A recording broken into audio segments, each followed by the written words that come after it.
सावधान। णमो अर्हन्ताणं णमो सिद्धाणं णमो आयर्याणं णमो वच्छायाणं णमो लोये सवसाहुणम्।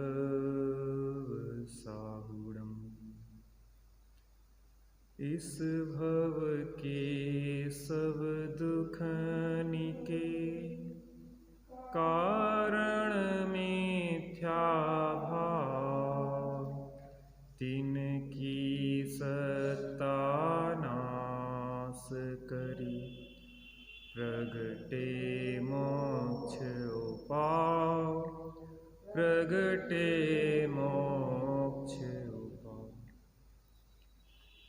श्री मोक्ष मार्ग प्रकाशक जी ग्रंथ स्वाध्याय में विराजमान है। चतुर्थ अध्याय पे हमारी चर्चा चल रही है और मिथ्या चारित्र का स्वरूप के अंतर्गत यहाँ चर्चा है। इसमें अपन ने इष्ट अनिष्ट की मिथ्या कल्पना पे चर्चा की थी कि वास्तव में कोई पदार्थ ना इष्ट है ना अनिष्ट है। यह जीव अपनी मिथ्या भ्रांति के कारण उन्हें इष्ट अनिष्ट मान के राग द्वेष करता है। और अपनी चर्चा यहाँ पे राग द्वेष का विधान व विस्तार। अपनी कक्षा 10 मिनट लेट शुरू हुई है। एक एक समय बहुत कीमती होता है। चलिए शुरू करते हैं। पृष्ठ क्रमांक 91 राग द्वेष का विधान व विस्तार पढ़िए।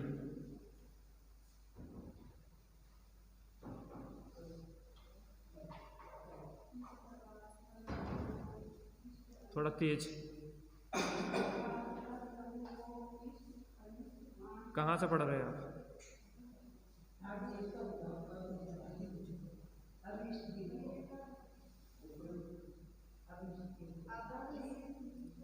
जी अपना पूरा नहीं हुआ था क्या? रह गया था इसका?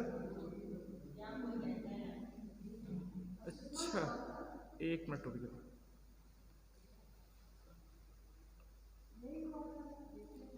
जैसे कोई अपने हाथ से पत्थर लेकर सिर फोड़े तो उसमें पत्थर का क्या दोष? ये हो गया था कि नहीं?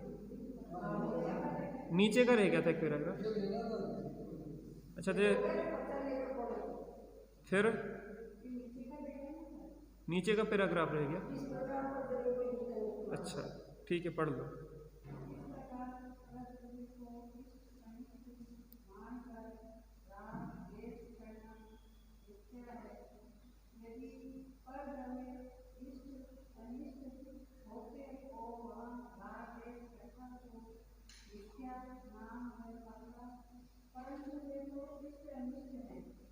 है नहीं।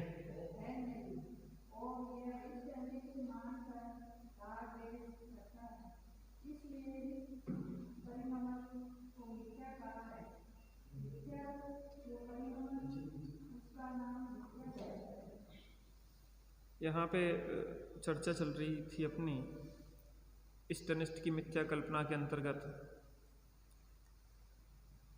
तो थोड़ा ऊपर से ले लेते हैं, उससे स्पष्ट हो जाएगा जब विषय।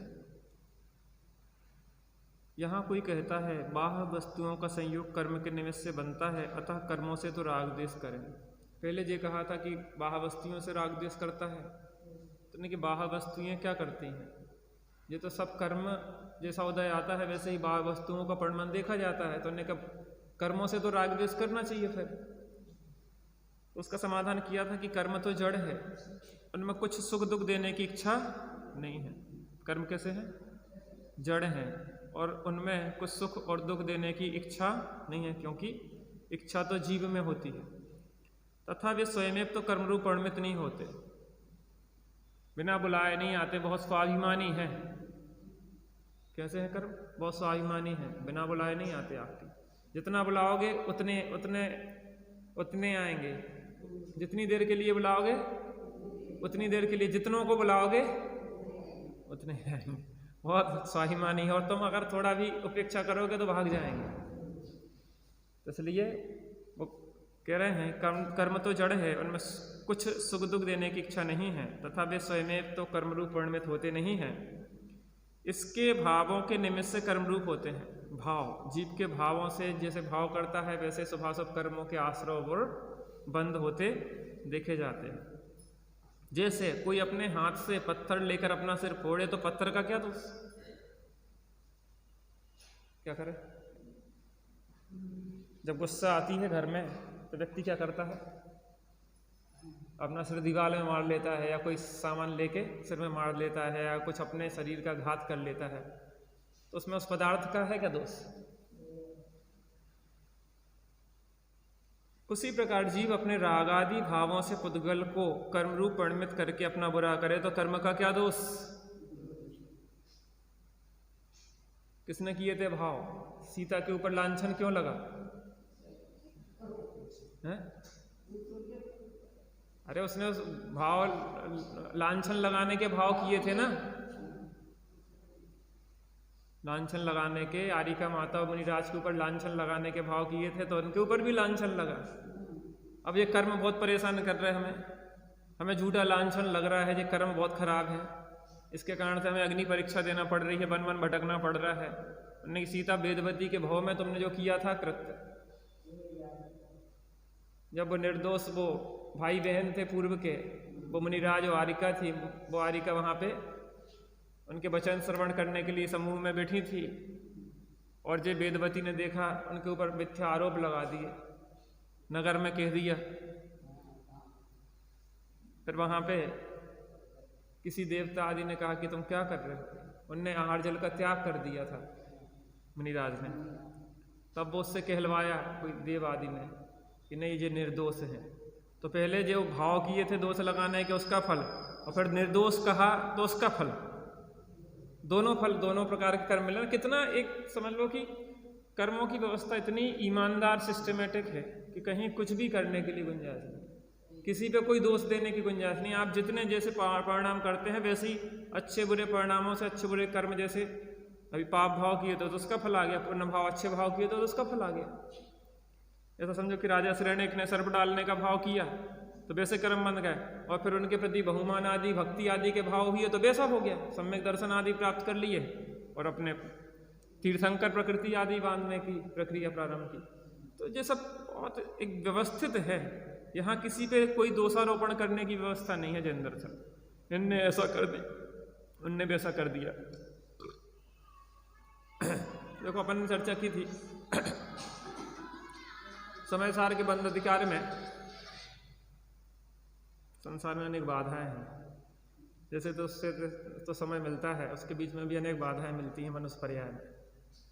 कितनी रिश्तेदारी, कितनी नातेदारी, कितने शादी संबंध, किसी की मूड घुटाई हो रही है, किसी का जन्मदिन है, किसी का मरण दिन है, किसी के शादी का दिन है। और आप लोगों में तो एक एक चीज़ के लिए जाना पड़ता है। कोई के यहाँ गैया भी आ जाए तो चले जाओ जल्दी, है? कितनी औपचारिकताओं में हम लगे हैं, इस बहुमूल्य मनुष्य पर्याय को बर्बाद कर रहे हैं। हम एक समूह के लिए कि इस समूह की वृद्धि होती रहे, इसके लिए इसमें बनी रहे सब व्यवस्थाएं, सब में समूह में प्रेम बना रहे, तो उसी में बिल्कुल ऐसे गुथे हैं।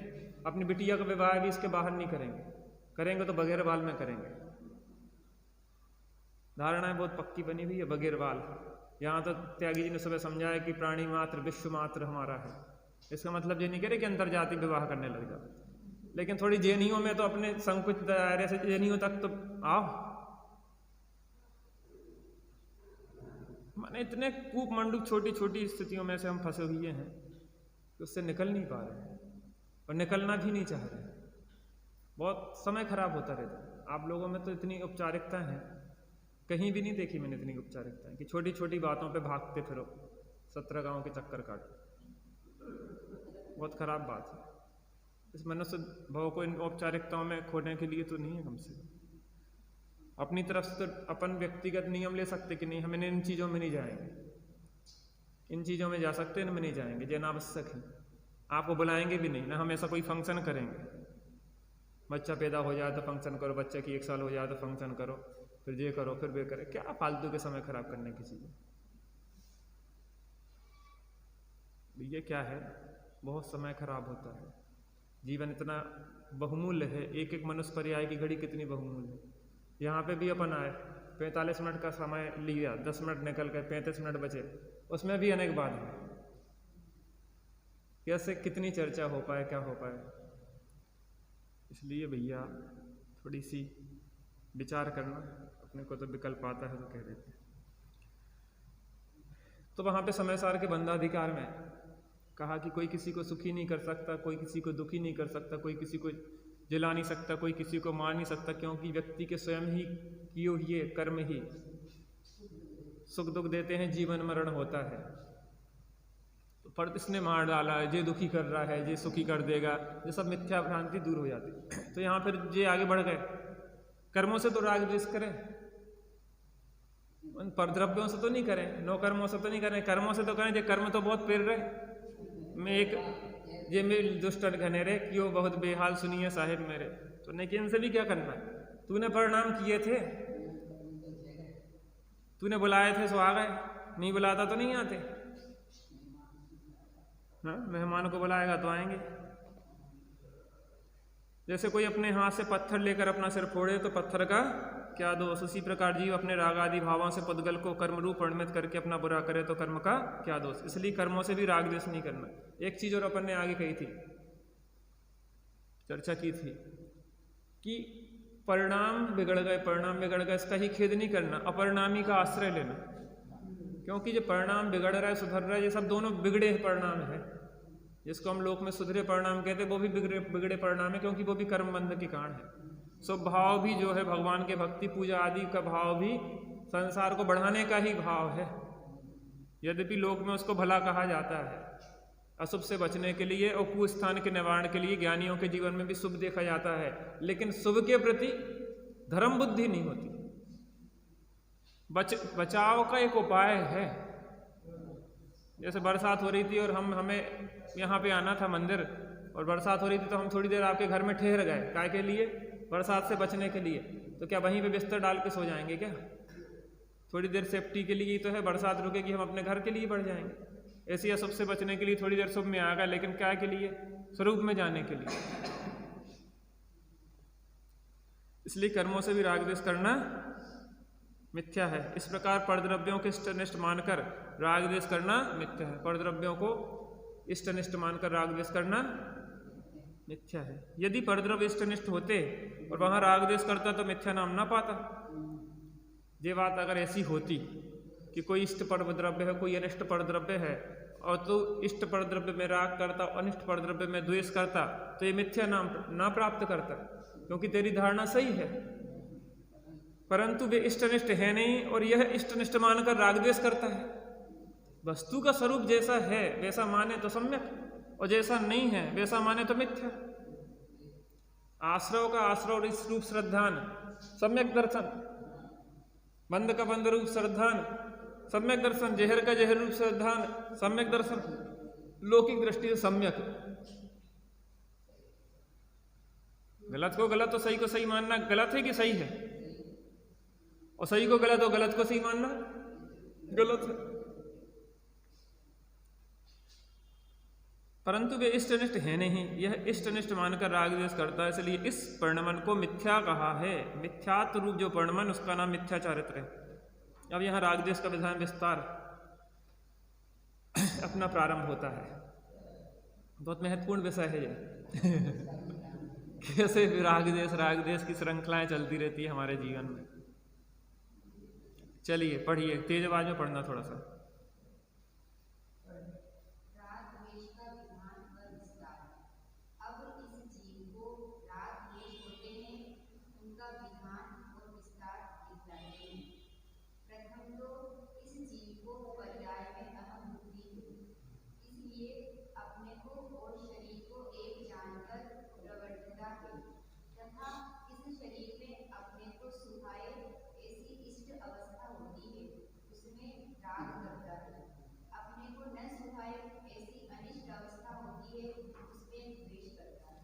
अब इस जीव को राग द्वेष होते हैं, उनका विधान और विस्तार बताते हैं। विधि विधान विधि विधान क्या है इसका राग द्वेष का, और इसका राग द्वेष का विस्तार कैसे होता जाता है, एक बीज कैसे विस्तृत होते होते अनेक बीजों को फैला देता है, कैसे वो वृक्ष में बदल के और अनेक बीज उससे पैदा हो जाते हैं, कैसे ये बट वृक्ष बन जाता है राग द्वेष का।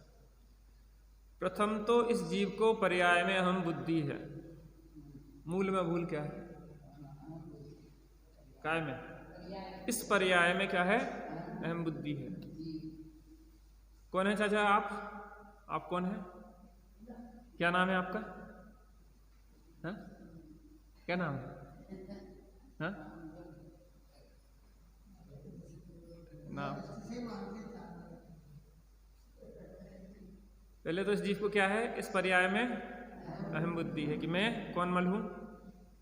एक बार क्या होगा, हमारे यहाँ धवल जी आए, केसरी चंद धवल, और हमने लिख दिया मल्ल धवल, केसरी मल्ल धवल। अब वो आप जानते हैं कि वे थोड़े हैं। अब बैनर पे लिख गया, हमारे यहाँ शिविर था, शिविर में उन्हें आमंत्रित कर दिया। उन्हें जैसे ही बैनर देखा, क्यों राहुल ये क्या लिखा है? केसरी मल्ली धवल, क्या मैं मल्लू हूं? इसको फटा। उन्हें फटा, उधर से फटवाया उसको बैनर के मल्ल, फिर उस पर कागज लगवाए चंद।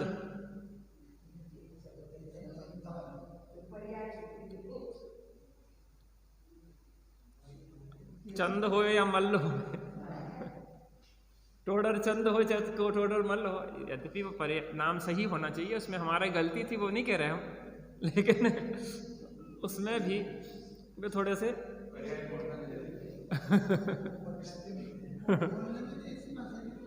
वो उनको सुनना भी आसान नहीं था। अगर कोई काले कपड़े पहन के आ जाए तो बैठने नहीं देते थे, काले कपड़े पहन के आ जाए।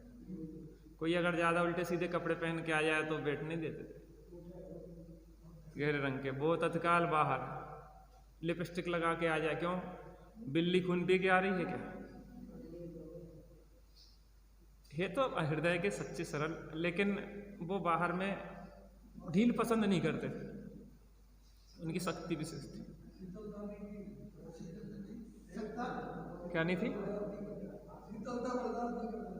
शिथिलता बर्दाश्त नहीं करते थे। वही माने अच्छे थे वो, सरल जीव, ऐसा नहीं, लेकिन वो कहीं भी मंदिर में, लेकिन कोई भी अगर इस तरीके से देखते थे तो वे तत्काल कह देते। होना चाहिए, देखो जितनी अपने अंदर विनय होगी ना, उतनी शीघ्रता से अपन सीखते हैं। विद्या ददाति विनय। इसलिए लौकिक व्यवहार का भी अपना एक महत्व है, जिन मंदिर व्यवहार का भी अपना महत्व है, स्वाध्याय भवन का भी अपना महत्व है। इन चीज़ों का ध्यान रखना चाहिए। तो प्रथम तो इस जीव को पर्याय में क्या है? अहम बुद्धि है। इसलिए अपने को और शरीर को एक जानकर प्रवर्तता है। जीव प्रवर्तता है कि हम कौन की बात है? ऊपर बैठे जीव की। तथा शरीर में अपने को सुहाए ऐसी इष्ट अवस्था होती है, उसमें राग करता है। अब मौसम तो ठीक हो गया ना, जैसे ठंड कम हो गई थोड़ी सी, है? मौसम थोड़ा ठीक हो गया कि नहीं हो गया? 3 दिन पहले जैसा मौसम था तो पहले से ठीक लग रहा है अपन को, नहीं? है? नहीं हुआ? आज थोड़ी ठंडक कम हो गई कि नहीं हुई? है? कुछ रोज से कम हुई ना आज। हवा भी कम है, आज हवा भी कम है, ठंडक भी कम है। तो यहाँ कह रहे हैं तथा इस शरीर में अपने को सुहाए ऐसी इष्ट अवस्था होती है, उसमें राग करता है। आज बहुत बढ़िया रहा, 2-3 दिन तो भैया बहुत तकलीफ के रहे, क्या बताया आपको। शरीर में इष्ट अवस्था होती है तो क्या करता है? राग करता है। और इस शरीर में अपने को सुहाए, हाँ, अपने को ना सुहाए ऐसी अनिष्ट अवस्था होती है, उसमें द्वेष करता है। अरे ठंड में तो भैया क्या बताएं हम, कैसे निकली हमारी ठंड हम जानते हैं। बड़ी तकलीफ भोगी हमने तो भैया, घुटनों में दर्द, कमर में दर्द, इसमें दर्द, उसमें दर्द। भगवान ऐसी ठंड ना पड़े। क्या होता है उसमें? द्वेष होता है। बहुत गर्मी पड़ रही हो, गर्मी बहुत है भैया, कितनी गर्मी पड़ेगी, आखिर मरे जा रहे। तो गर्मी से क्या हो गया? द्वेष। पानी बरस जाए, ठंडी हवा चलने लग जाए, उसमें क्या होगा? राग। क्यों? क्योंकि शरीर से कनेक्शन जोड़ते रहते, शरीर के लिए जो अनुकूल है उसमें राग करते हैं, शरीर के लिए प्रतिकूल है उसमें। चलिए आगे पढ़िए कोई और। तथा शरीर की इष्ट अवस्था के कारण वह पदार्थों में तो राग करता है, वो उसके घातकों में द्वेष करता है। तथा शरीर की अनिष्ट अवस्था के कारण वह पदार्थों में तो द्वेष करता है, उसके घातकों में राग करता है। तथा शरीर की इष्ट अवस्था के कारणभूत बाह्य पदार्थों में राग करता है। शरीर की जो इष्ट अवस्था है, उस इष्ट अवस्था के कारणभूत जो बाह्य पदार्थ हैं उनमें राग करता है। ऐसी ठंडी में अगर आगी तापने को मिल जाए तो क्या करेंगे? लोग कहते हैं कि भैया आगी तो पकड़ लेती है, क्या कर लेती है? पकड़ लेती है, घंटों उससे छूट नहीं पाते हैं ठंडियों में। तो शाम को स्वाध्याय में क्यों नहीं? क्योंकि ठंड बहुत है भैया, क्या करें, घर में आराम से रजाई क्या है पकड़ लेती है शाम से हमें, और फिर वो छोड़ती नहीं है। कौन नहीं छोड़ती? अंदर बार बार दुख जाएंगे, सुबह से उठने का बहुत प्रयास करते और रजाई क्या है छोड़ती नहीं है। 5 जग तो रहते हम 4 बजे से, लेकिन रजाई में घुसे घुसे घुसे बहुत सोचते रहे कि उठ रहे उठ रहे उठ रहे। पता पड़ा जब घड़ी देखी तो 6 बज गए। अरे कौन ने पकड़ लिया? तथा शरीर की इष्ट अवस्था के कारणभूत बाह्य पदार्थों में क्या करता है? राग करता है, और उनके घातकों में द्वेष करता है। ऐसे ठंड में कोई क्या करे और ठंडा पानी डाल दे, फिर क्या होगा? ठंडियों के मौसम में क्या होता है, बच्चे होते ना, छोटे थे हम जब, तो मम्मी पापा क्या करते थे, जगा देते थे, तो कितनी गुस्सा आती थी। इतनी ठंड में अभी तो नींद आ रही थी, सुबह के टाइम तो अच्छी नींद आती, और आप क्या करते हो? सुबह ही जगा देते हो। सबसे अच्छी नींद कौन टाइम आती है? सुबह से। आपको कितने बजे नींद आती है? हा? हा? कितने बजे? 12-1 बजे नींद आती चाचा। देर में नींद क्यों आती है? देर में इतनी नींद देर में क्यों आती नींद? जो जितना निश्चिंत होता ना उसको उतनी जल्दी नींद आती है। जो लेटा और नींद आ गई,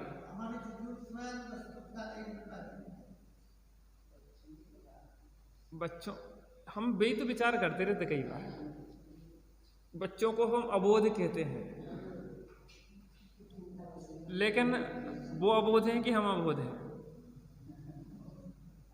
बच्चों को बेचारा कहते हैं, लेकिन वो बेचारे हैं कि हम बेचारे हैं? हमने जी बताओ बचपन से आज तक खोया ही खोया तो है। पाया क्या है? शांति खोई है, सुख खोया है, चैन खोया है, एक सहजता खोई है। क्या बचा है? इतनी टेंशन। बचपने में जैसे आप हंसते थे वैसे हंस के दिखाओ, हम पूरी विश्व की संपदा दे देंगे भी आपको। कोई निर्दोषता ले आके दिखाओ आप अपने चेहरे पे, जो बचपन में थे। हम डिमोशन हो रहा हमारा कि प्रमोशन हो रहा? उसके बाद हम कहते हमने बहुत धर्म किया, 50 साल वैसे ही बाल सफेद नहीं कर लिए, धर्म कर करके करे हमने। ये कैसा धर्म की छोटी सी बात में हम इतनी जल्दी खेद खिन्न हो जाते हैं। बच्चे भले रोते हैं, लड़ते हैं, भिड़ते हैं, लेकिन 5 मिनट में नॉर्मल हो जाते हैं। उनकी जो विशेषता होती है, अंदर में गांठ नहीं बांधते हो। और हम बाहर में भले ना दिखें, लेकिन अंदर में गांठें बहुत पड़ी हमारी। मैंने आपको बताया था कि अमेरिका का एक डॉक्टर था, एक महिला को गांठ पड़ गई, गांठ पड़ गई, उसकी फीस थी $500। कितने हजार रुपये? रुपये में लगाएं तो कितने 40-50 हज़ार रुपये जितनी भी हो। उसके पास गई, उसने दिखाया कि गांठ पड़ गई। कहने लगे तुम्हें हम बता रहे हैं तुम्हें बिना दवाई के ठीक होने नहीं, ठीक हो जाएंगे। तुम्हारे अंदर कोई ना कोई, अंदर में किसी के प्रति कोई गांठ पड़ी है, तुमने किसी के प्रति द्वेष की गांठ बांध रखी है। अंदर में विचार करो, आत्म विश्लेषण करो कि कहाँ किसके प्रति तुमने गांठ बांधी हो। वो गांठ जैसी खुल जाएगी, ये गांठ भी घुल जाएगी। वो गांठ खुल जाएगी और ये घुल जाएगी, क्योंकि वो गांठ पहले यहाँ बनी रही, फिर यहाँ बन गई, शरीर में उसका प्रतिबिंब बन जाता। हमारी बहन जी के साथ बिल्कुल ऐसे ही गांठ बन गई। उन्हें कि हम ऑपरेशन करेंगे, 1-2 महीने पहले दिखाने गई थी, इस तारीख दी उन्हें कि ऑपरेशन करेंगे। गांठ एक्सरे में आ गई, सब कुछ हो गया।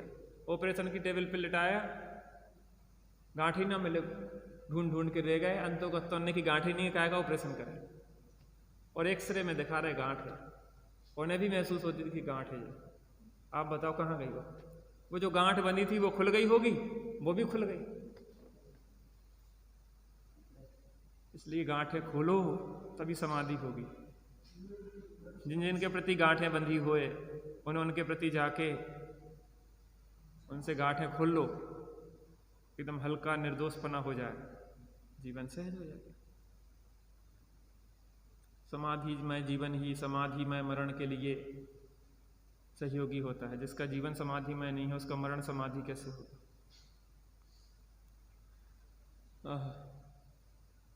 तो क्या कह रहे हैं कि शरीर की इष्ट अवस्था में, अवस्था के लिए कारणभूत बाह्य पदार्थों में तो राग करता है, उनके घातकों में द्वेष करता है, तथा शरीर की अनिष्ट अवस्था के कारणभूत बाह्य पदार्थों में द्वेष करता है, उनके घातकों में राग करता है। तो कैसा कॉन्टेक्ट है। तथा शरीर की इष्ट अवस्था के कारणभूत बाह्य पदार्थों में, शरीर की इष्ट अवस्था के कारणभूत जो बाह्य पदार्थों में क्या करता है, राग करता है, और उनके घातकों में द्वेष करता है। शरीर की इष्ट अवस्था और उसके कारण बाह्य जो कारण। हाँ आगे पढ़ो।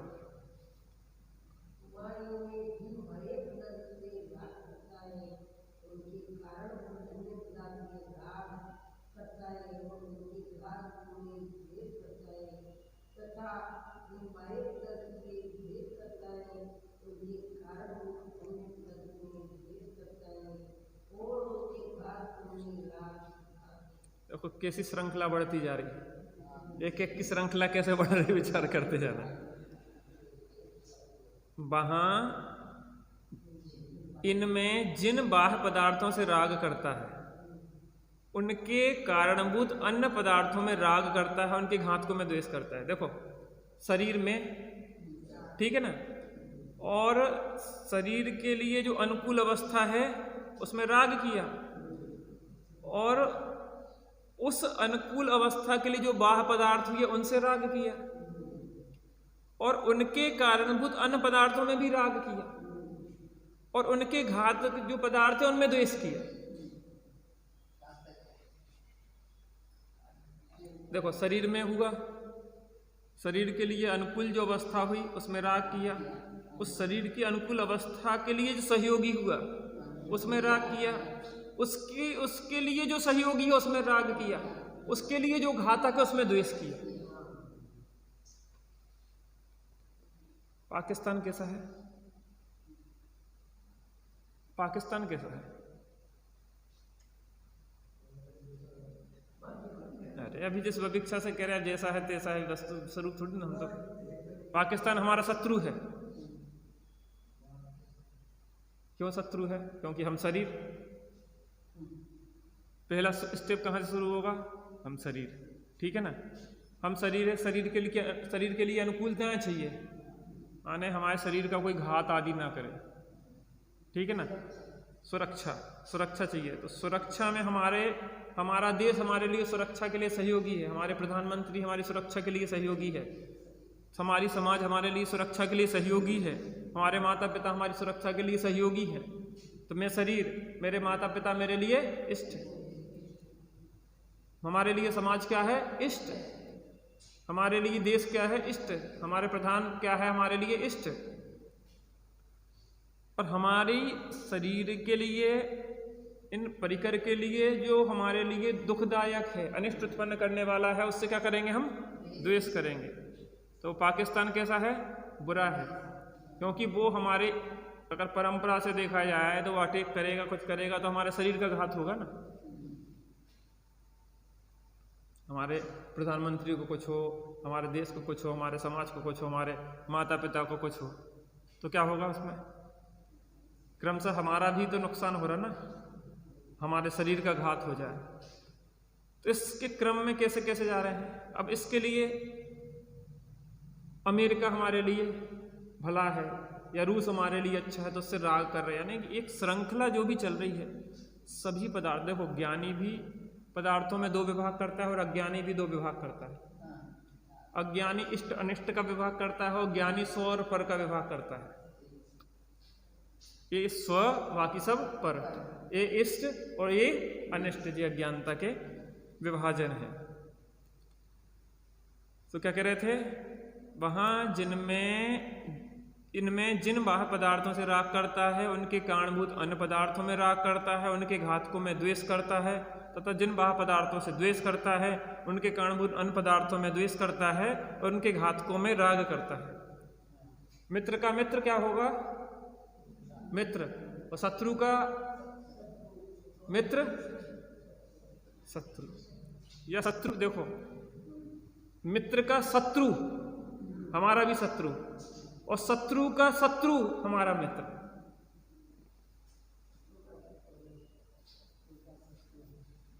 शत्रु का शत्रु हमारा मित्र। पाकिस्तान का जो शत्रु होगा वो हमारा क्या कहलाएगा, मित्र है जी हमारा। किस प्रकार से हमारी श्रृंखलाएं चल रही हैं देखो। उनके घातकों में राग करता है। हाँ आगे पढ़िए।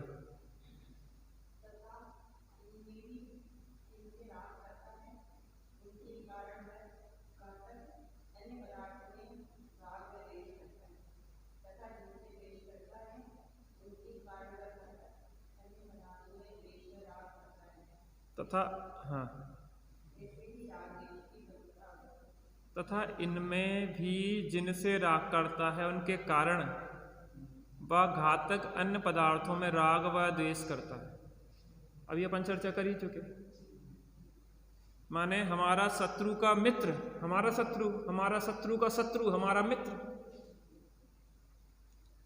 तथा जिनसे द्वेष करता है उनके कारण व घातक अन्य पदार्थों से द्वेष व राग करता है। ऐसे ही राग द्वेष की परंपरा प्रवर्तित है। आगे वह पढ़िए।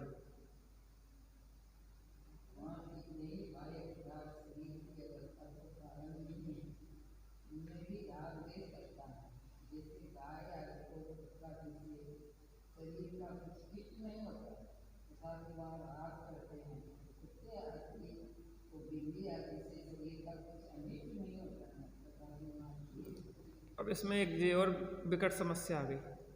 वैसे तो समझ में आ रही थी, लेकिन जे व्यर्थ के राग द्वेष क्यों होते हैं इसको और देख लो। वहां कितने ही बाह्य पदार्थ शरीर की अवस्था को कारण नहीं है।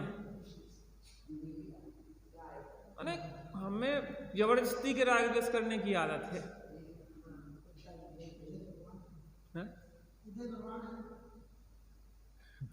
अपनी करनी आप करें, सिर उदय को देता। वहां कितने ही बाह्य पदार्थ शरीर की अवस्था को कारण नहीं है, उनमें भी राग द्वेष करता है। शरीर की अवस्था से कोई संबंध नहीं है उसका, फिर भी उनमें राग द्वेष करता है। जैसे गाय आदि को पुत्र आदि से शरीर का कोई शिष्ट नहीं होता। जैसे यहाँ कबूतर थे ना, उसको पाला बच्चों को, उसने उड़ा दिया।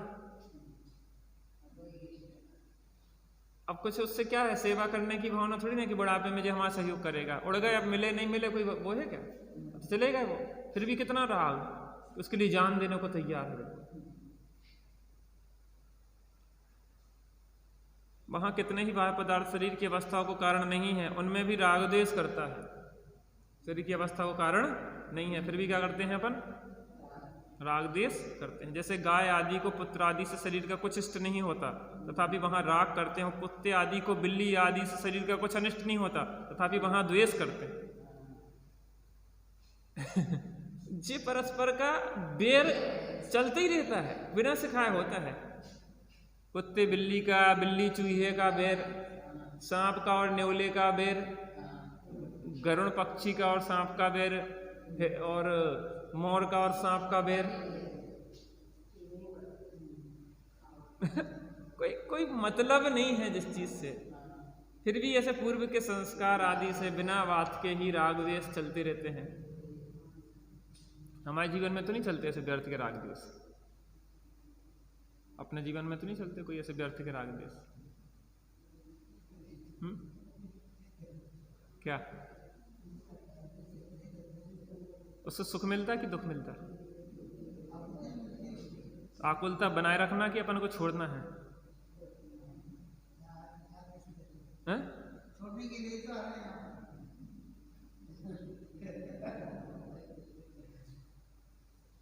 इतने व्यर्थ के हम संकल्प विकल्प करते रहते हैं जिससे कोई औचित्य नहीं निकलता। वहीं से करेक्शन कर लो जहाँ पे भूल शुरू हुई। अभी अपन बैठे हैं तो बहुत सारी प्रकार के विकल्प जो हमने व्यर्थ के लिए बैठे हैं। देखो, सामायिक आदि प्रतिकरण प्रत्याख्यान और आलोचना क्यों की जाती है? तभी स्वरूप स्थिरता बनती है। बिना प्रतिकरण प्रत्याख्यान आलोचना के स्वरूप स्थिरता बनती ही नहीं है। जो गांठें हैं वो खोलना पड़ती है स्वरूप स्थिरता के लिए। हम सोच रहे हैं दूसरे के लिए राग द्वेष की गांठें बांधे, हम अपने स्वरूप अनुभव में गांठ बांध के रखेंगे, वो हमारे लिए बाधक है बहुत बड़ी। हम स्वरूप में प्रवेश करना कौन सा कठिन है? किसी को अपने घर में रहने के में कठिनाई है कि दूसरे के घर में जाने में? सरल अपना घर में रहना है कि दूसरे के घर में रहना है? फिर अनादिकाल से हम क्यों अपने घर में नहीं रह रहे? हमारा भ्रम ही तो हमें अपने घर में प्रवेश नहीं करने दे रहा। हमारी कसाएं, हमारे राग द्वेष ही तो हमें अपने घर में प्रवेश नहीं करने दे रहे। हमारी विपरीत मान्यता ही तो हमें घर में प्रवेश नहीं करने दे रही। व्यर्थ की गांठें ही तो हमें अंतः प्रवेश में बाधक हैं। तोड़ सकल जग दंड फंद निजातम ध्यायो, ये दंड फंद ही तो हमें निजात्मा के ध्यान में बाधक है। स्वरूप अनुभव कितना सहज है, हमें तो समझ में नहीं आता। मुझे याद तो हर अंतर मुहूर्त में अपनी डुबकी लगाते रहे, ये गए जे गए। और देखो एक चीज बताएं, एक बार स्वरूप अनुभव में अगर व्यक्ति लग जाए तो फिर गांठें टिकती नहीं है। माने कदाचित कोई भाव बनता भी है किसी के प्रति, जब वो स्वरूप अनुभव के लिए प्रयत्न करता है तो फिर वो गांठ बाधा बनने लगती है उसको। जब तक वो गांठ नहीं खोलता ना तब तक स्वरूप अनुभव फिर नहीं होता उसको। तो उसको वो खोलना उसकी मजबूरी हो जाती फिर, क्योंकि उसको वो अनुभूति बहुत कीमती लगती है। उससे बड़ी कीमती चीज कोई नहीं है, उसके लिए सब कुछ है। उसके न मिलने पे ऐसा लगता है कि प्राण निकल गए। और अगर वास्तविक साधक है और अगर वो सजग है तो वो उन गांठों को ज्यादा देर टिकने नहीं देता है। अनंतानंदी की गांठ तो उसके है ही नहीं, लेकिन अप्रत्याख्यान की भी गांठ है, वो ज्यादा देर फिर किसी भी प्रकार से वो हटाना चाहता है। और क्रमशः पुरुषार्थ बढ़ाते हुए, धीरे धीरे विशुद्धि बढ़ाते हुए, धीरे धीरे सब कसायों की गांठें खुलते खुलते एक दशा ऐसी आती है कि वो यथाख्यात चारित्र आदि को प्राप्त करके और फिर 13वां 14वां और सिद्धत्व दशा को प्राप्त करता है। क्या करना अपन को? जीवन ऐसे खो देना कि कुछ आगे बढ़ना है? थोड़ा बैठो। चेतो चेतन निज में आओ, अंतरात्मा बुला रही है। चेतो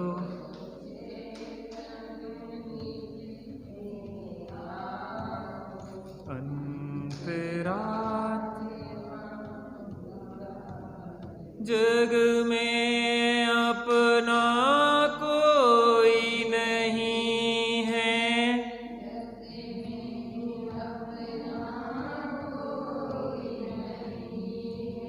मैं खुद ज्ञानानंदमयी हूँ।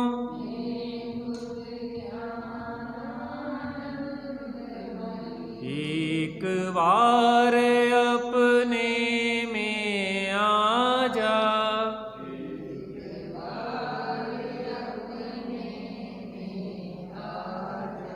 अपनी खबर क्यों भुला रही है?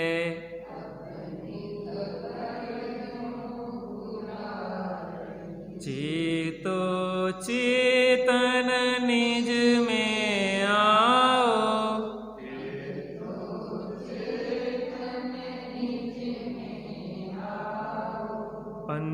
अंतरात्मा बुला रही है।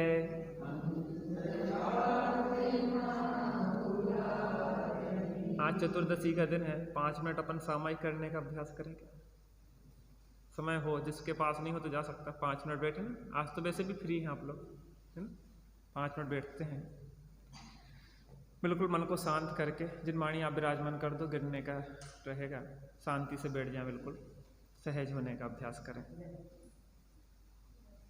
बिल्कुल शांत हो जाएं। मन को बिल्कुल सहज शांत कर लें। हे चेतन, अनादि काल से भटकते हुए हमने अज्ञानवश दुख ही दुख पाए हैं। आज तक एक क्षण के लिए भी सुख नहीं पाया है। हमारे उस सुख की प्राप्ति में अन्य कोई बाधक नहीं है। हमारी ही अंतर की मिथ्या मान्यता हमें निरंतर दुखी कर रही है। दुर्लभ मनुष्य पर्याय मिली है। अब हमें उस विपरीत मान्यता को तोड़ना चाहिए। ये शरीर हमसे एकदम पृथक है। आत्मा में उठने वाली मोह राग द्वेष की तरंगे भी कथनचित हमसे भिन्न हैं, क्योंकि हम परद्रव्य से भिन्न हैं, परद्रव्य के भावों से भिन्न हैं, और परद्रव्य के निमित्त से होने वाले अपने विभावों से भी भिन्न हैं। हम तो एक सहज ज्ञाता दृष्टा चैतन्य तत्व हैं। 5 मिनट के लिए हम अभ्यास करते हैं। शरीर की जो भी क्रियाएं होंगी हम मात्र जानेंगे और देखेंगे। मच्छर काटे, कोई भी अवस्थाएं हों, हम जानेंगे और देखेंगे। जो भी शुभाशुभ भाव हों, शुभ भावों से अशुभ भाव रूप, अशुभ से शुभ रूप भाव हों, हम मात्र जानेंगे और देखेंगे। वो आश्रव भाव हैं और हम जीव हैं। जीव कथनचित आश्रवों से भिन्न हैं। साक्षी भाव में स्थापित हों कुछ देर के लिए, बिल्कुल सहज हो जाएं, शांत हो जाएं, शांत हो जाएं, शांत हो जाएं।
चिट्ठर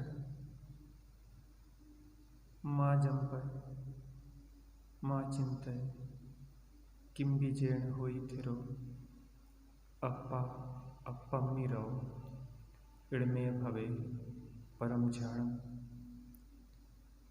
कोई चिंतवन नहीं करो, कोई वचन मत बोलो और कोई चेष्टा मत करो। अपने में आप मगन रहो, इसी में परम ध्यान की सिद्धि है। धर्म और शुक्ल ध्यान की सिद्धि होती है। अभ्यास किसी भी चीज़ को सरल करता है।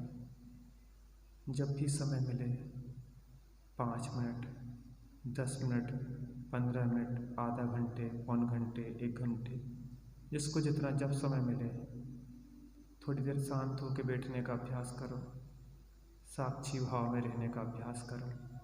उससे वह अपूर्व उपलब्धि होगी जो कि हमें आज तक नहीं हुई है। जिनका चित्त शांत हो गया है वह बैठे रहें, बाकी लोग जिनवाणी स्तुति कर लेते हैं।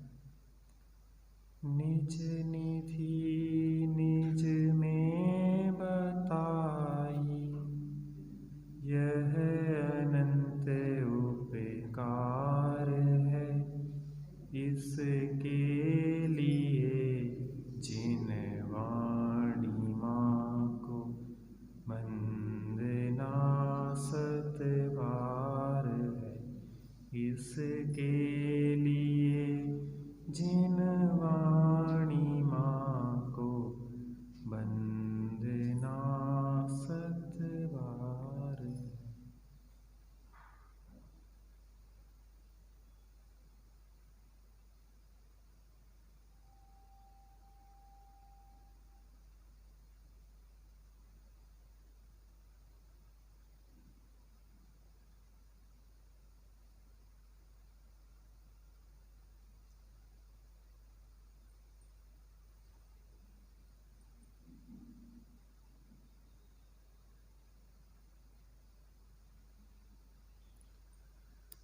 द्वादशांग जिनवाणी माता की, महाजैन धर्म की, पंच परमेष्टि भगवान की।